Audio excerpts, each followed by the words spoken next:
உயிர்த்தெழுந்த இயேசு கிறிஸ்துவின் வல்லமை ஊழியங்கள் வழங்கும் வசனப் பெட்டகம். இயேசுவே கர்த்தர். இயேசுவையே தேவன் ஆண்டவரும் கிறிஸ்துவுமாக்கினார். இயேசுவே ராஜாதி ராஜா, கர்த்தாதி கர்த்தா.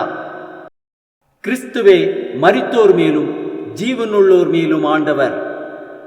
கிறிஸ்துவே போதகரும் ஆண்டவருமாயிருக்கிறார். வசனப் பெட்டகத்தின் இன்றைய தின கருப்பொருள் ஜீவன், பாகம் 2. குமாரனை உடையவன் ஜீவனை உடையவன், தேவனுடைய குமாரன் இல்லாதவன் ஜீவன் இல்லாதவன். ஜீவனை குறித்ததான வேத வசனங்களை பார்க்கலாம். சங்கீதம் 145:15 வாசிக்கிறோம், எல்லா ஜீவன்களின் கண்களும் உம்மை நோக்கிக் கொண்டிருக்கிறது, ஏற்ற வேளையிலே நீர் அவைகளுக்கு ஆகாரம் கொடுக்கிறீர். நீதிமொழிகள் 12:28 வாசிக்கிறோம், நீதியின் பாதையில் ஜீவன் உண்டு, அந்த பாதையில் மரணம் இல்லை. நீதிமொழிகள் 14:30 வாசிக்கிறோம், சொஸ்த மனம் உடலுக்கு ஜீவன், பொறாமையோ எலும்புருக்கி. நீதிமொழிகள் 4:13 வாசிக்கிறோம், புத்திமதியை உறுதியாய் பற்றிக்கொள், அதை விட்டுவிடாதே, அதை காத்துக்கொள், அதுவே உனக்கு ஜீவன். லூக்கா 12:15 வாசிக்கிறோம், பின்பு அவர் அவர்களை நோக்கி, பொருளாசையை குறித்து எச்சரிக்கையாயிருங்கள், ஏனெனில் ஒருவனுக்கு எவ்வளவு திரளான ஆஸ்தி இருந்தாலும் அது அவனுக்கு ஜீவன் அல்ல என்றார். யோவான் 17:3 வாசிக்கிறோம், ஒன்றான மெய்தேவனாகிய உம்மையும் நீர் அனுப்பினவராகிய இயேசு கிறிஸ்துவையும் அறிவதே நித்திய ஜீவன். யோவான் 6:54 வாசிக்கிறோம், என் மாம்சத்தை புசித்து என் இரத்தத்தை பானம் பண்ணுகிறவனுக்கு நித்திய ஜீவன் உண்டு, நான் அவனை கடைசி நாளில் எழுப்புவேன். யோவான் 6:47 வாசிக்கிறோம், என்னிடத்தில் விசுவாசமாய் இருக்கிறவனுக்கு நித்திய ஜீவன் உண்டென்று மெய்யாகவே மெய்யாகவே உங்களுக்கு சொல்லுகிறேன்.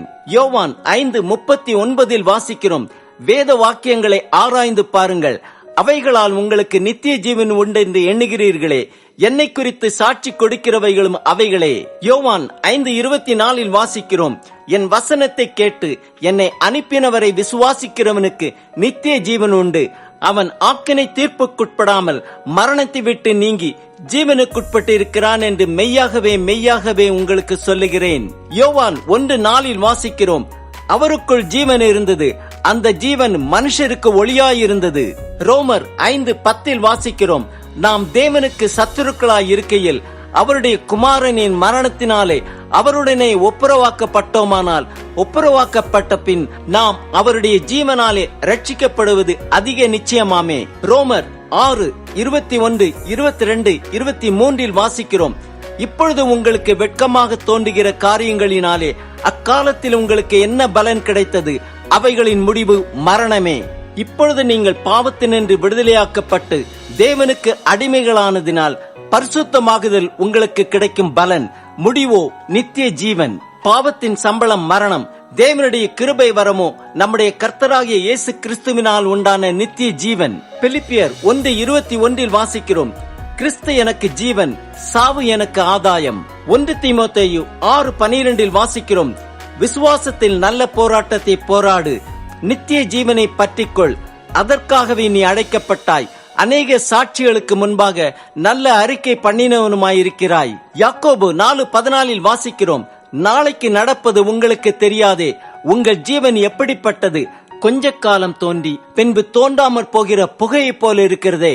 1 யோவான் 5:20 வாசிக்கிறோம், அன்றியும் நாம் சத்தியமுள்ளவரை அறிந்து கொள்வதற்கு தேவனுடைய குமாரன் வந்து நமக்கு புத்தியை தந்திருக்கிறார் என்றும் அறிவோம். அவருடைய குமாரனாகிய இயேசு கிறிஸ்து எனப்பட்ட சத்தியமுள்ளவருக்குள்ளும் இருக்கிறோம், இவரே மெய்யான தேவனும் நித்திய ஜீவனுமாயிருக்கிறார். 1 யோவான் 5:11 வாசிக்கிறோம், தேவன் நமக்கு நித்திய ஜீவனை தந்திருக்கிறார், அந்த ஜீவன் அவருடைய குமாரனில் இருக்கிறதென்பதே அந்த சாட்சியாம். 1 யோவான் 1:2 வாசிக்கிறோம், அந்த ஜீவன் வெளிப்பட்டது, பிதாவினிடத்திலிருந்தும் எங்களுக்கு வெளிப்பட்டதுமான நித்தியமாயிருக்கிற அந்த ஜீவனை நாங்கள் கண்டு அதை குறித்து சாட்சி கொடுத்து அதை உங்களுக்கு அறிவிக்கிறோம். ஆம், குமாரனை உடையவன் ஜீவனை உடையவன், தேவனுடைய குமாரன் இல்லாதவன் ஜீவன் இல்லாதவன். வேத வாக்கியங்களை ஆராய்ந்து பார்ப்போம், அவைகளால் நமக்கு நித்திய ஜீவன் உண்டு. விசுவாசத்தின் நல்ல போராட்டத்தை போராடுவோம், நித்திய ஜீவனை பற்றிக் கொள்வோம்.